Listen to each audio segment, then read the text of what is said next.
एक ऐसा गांव जो दिन की रोशनी में तो बेहद खुशहाल और चहल पहल से भरा दिखता था। भैया, आपके गोलगप्पे तो सच में बहुत स्वादिष्ट हैं। लेकिन अगर रात को भी मिल जाए तो न जाने कितना मजा आ जाए। अरे नहीं नहीं दीदी, रात को बाहर निकलने की गलती भूल कर भी मत करना, वरना सीधा अपनी जान से हाथ धोना पड़ेगा। दिन के उजाले में तो यहाँ सब आजादी से घूमते थे, लेकिन जैसे ही रात होती सड़कें एकदम खाली हो जाती थीं। चारों तरफ बस एक भयानक सन्नाटा छा जाता था और फिर शुरू होता था डर का वो खौफनाक खेल।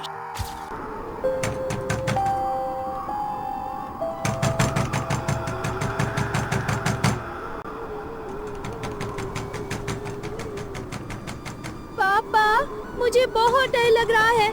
बाहर कौन है पापा? बेटा, डरने वाली कोई बात नहीं है। वो तो बस बाहर तेज हवा चल रही है ना, उसी से दरवाजा खड़क रहा है। हाँ बेटा, लगता है बाहर तूफान आ रहा है। तुम आंखें बंद करो और चुपचाप सो जाओ। बच्चों को झूठा दिलासा तो दे दिया गया, लेकिन सच क्या था ये कोई नहीं जानता था। पानी की प्यास में तड़पता एक ऐसा साया जो बरसों से प्यासा था, आज फिर उस गांव की गलियों में लौट आया था।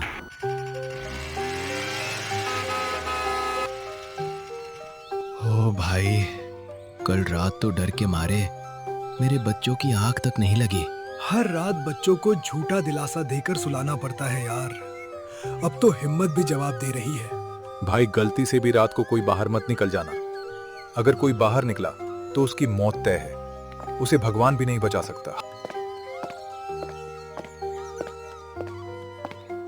अरे ओ भाई, कौन हो तुम लोग?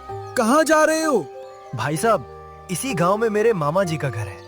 उनके इंतकाल के बाद से वो खाली पड़ा था, हम वहीं रहने आए हैं। भाई, हमारी मानो तो रात को घर से बाहर निकलने की गलती मत करना, वरना जिंदा नहीं बचोगे। सुनिए जी, मुझे तो लगता है ये गांव वाले नहीं चाहते कि हम यहाँ रहे, इसीलिए जानबूझकर हमें डराने की कोशिश कर रहे हैं। भाई साहब, आप अपना काम कीजिए, हमें क्या करना है और क्या नहीं हम खुद देख लेंगे। अमन और उसका परिवार आगे बढ़ गया, लेकिन वो इस बात से अनजान थे कि आज की रात उनका सामना किस भयावह सच से होने वाला था।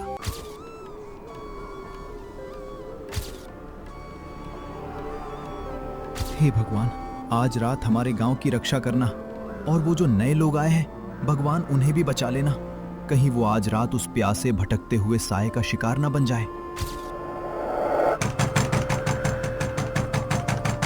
पूरा गांव डर से कांपने लगा, लेकिन अमन और उसका परिवार इस खौफनाक दस्तक से अनजान थे। इतनी रात को कौन है जो दरवाजा खटखटा रहा है? पापा, नहीं, आप दरवाजा मत खोलो, मुझे बहुत डर लग रहा है। तुम दोनों डरो मत, मैं देखता हूँ कौन है। सुनिए जी, मत जाइए, मुझे भी बहुत डर लग रहा है। नहीं पापा, आप मत जाओ। आपको उन गांव वालों की बात याद है ना? उन्होंने कहा था रात को बाहर मत निकलना। आप मत जाइए। सीता, मुझे देखना ही पड़ेगा, क्या पता बाहर कोई जरूरतमंद हो।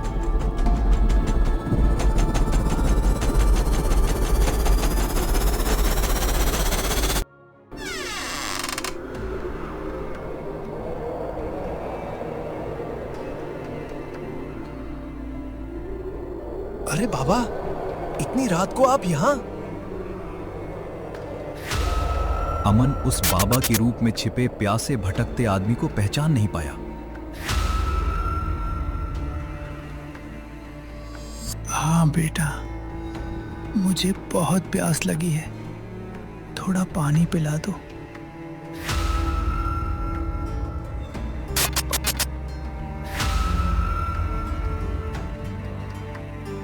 इतनी रात को पानी? आप कहाँ से आए हो बाबा? मैं उस पहाड़ी की दूसरी तरफ मंदिर में रहता हूँ। वहाँ का पानी पीने लायक नहीं है। बाबा, हमारे पास आपको खिलाने के लिए खाना तो नहीं है, लेकिन पानी जरूर है। अजी सुनती हो? बाबा के लिए एक गिलास पानी लेकर आना। इतनी रात को पानी पीने कौन आया है?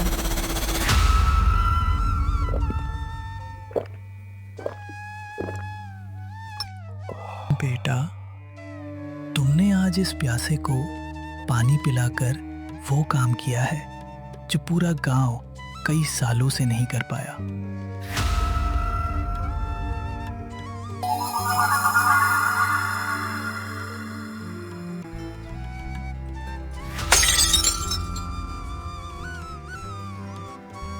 अजी, मुझे लगता है गांव वाले सच बोल रहे थे। रात को बाहर नहीं निकलना चाहिए था। हाँ सीता, मुझे लगता है हमारी जान खतरे में है। हमने पानी पिलाकर गलती कर दी।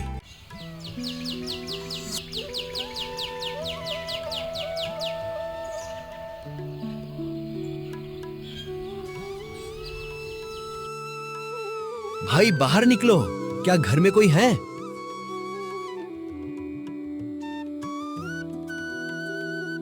तुमने सुना? बाहर से कोई आवाज दे रहा है। हाँ, शायद गांव वाले हैं। लगता है रात वाली बात का इन्हें पता चल गया है। अब क्या होगा? अमन बाहर जाता है।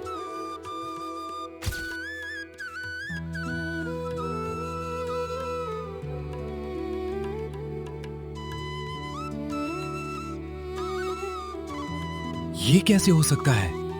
कल तक तो यहाँ पर एक छोटा सा घर था और आज इतना बड़ा महल जैसा घर कहाँ से आ गया? भाई साहब, ये सब कैसे हुआ? मुझे इसके बारे में कुछ नहीं पता। हमें सच बताओ, वरना हम तुम्हें इस गांव से धक्के मारकर बाहर निकाल देंगे। मैंने तो बस कल रात उस प्यासे साधु को पानी पिलाया था। क्या? तुमने उस रात में दरवाजा खटखटाने वाले प्यासे को पानी पिलाया? हाँ, वो तो एक साधु थे और पानी पीते ही गायब हो गए। चलो, हमें उस साधु को ढूंढना होगा। लगता है वही हमारे गांव की मुसीबतों का हल जानता होगा।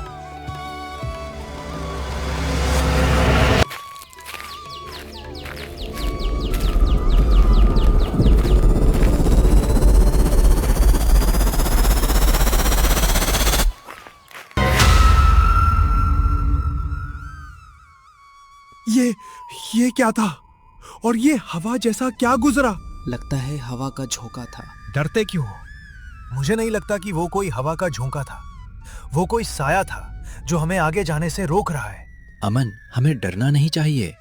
भगवान को याद करो और आगे बढ़ो।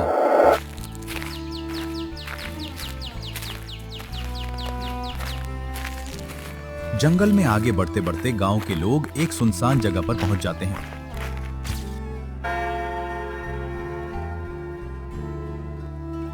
देखो, उस तरफ एक मंदिर है। चलो, वही बाबा का डेरा लगता है।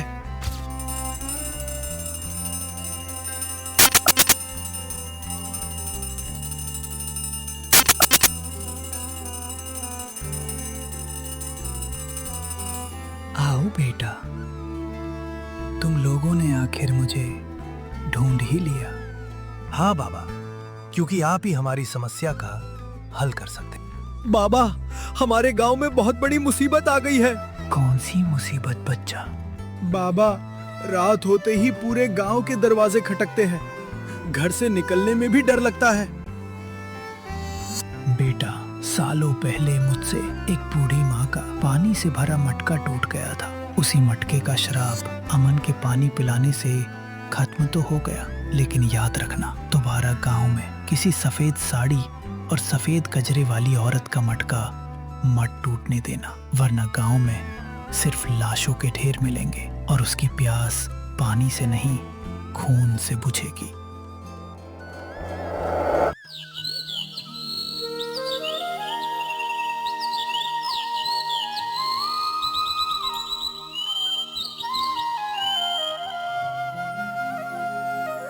गांव के लोगों की मुसीबत अब खत्म हो गई थी।